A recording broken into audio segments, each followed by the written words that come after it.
আসসালামু আলাইকুম, সবাই কেমন আছেন? যে যেখান থেকে আমার ভিডিওটি দেখছেন আশা করি ভালো আছেন। তো আজকে সন্ধ্যার ভিডিওটা আপনাদের সাথে শেয়ার করতেছি। সন্ধ্যা আমি একলা একলা রুমের ভিতরে। তো প্রতিদিনের মতো খিদে লেগে গেল, তো চা জাল দিছিলাম আর রুটি ছিল ঘরে, রুটিগুলো গরম করে নিছি।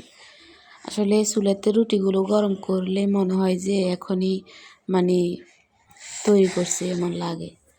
তো আজকে ইলিশ মাছ রান্না করব, ওগুলো আপনাদেরকে দেখাই নাই কারণ সময় সংকট এর জন্য। আসলে মাছ আলু একসাথে আমি ভালো করে মাখাইয়ে জলদি একবারে বসাই দিছি, যে ভাবতেছি যে আজকে নতুন করে একটা রেসিপি করে দেখি কেমন লাগে।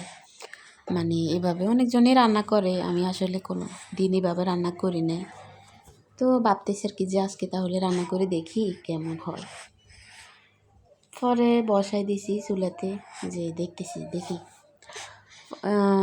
অনেকক্ষণ কষিয়ে নিয়েছি। কষিয়ে নেওয়ার পরে এখন টমেটোগুলো দিয়ে দিব। টমেটোগুলো আজকে একটু বড় বড় সাইজের রেখে দিছি, কারণ যে আপনাদের ভাইয়া বলতেছে যে টমেটোগুলো গলে যায়, একটু যেন গোটা গোটা থাকে।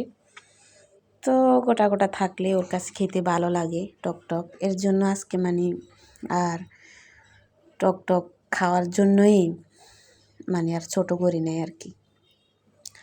ফলে দেখেন এখন তরকারিটা হয়ে আসছে, অনেক ভালো লাগছিল আজকের তরকারিটা, অনেক মজার হয়েছে।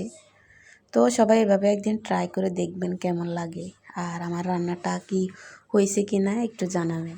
কালারটাও সেই আসছিল এই যে। তো সবাই ভালো থাকবেন, সুস্থ থাকবেন। আল্লাহ হাফেজ।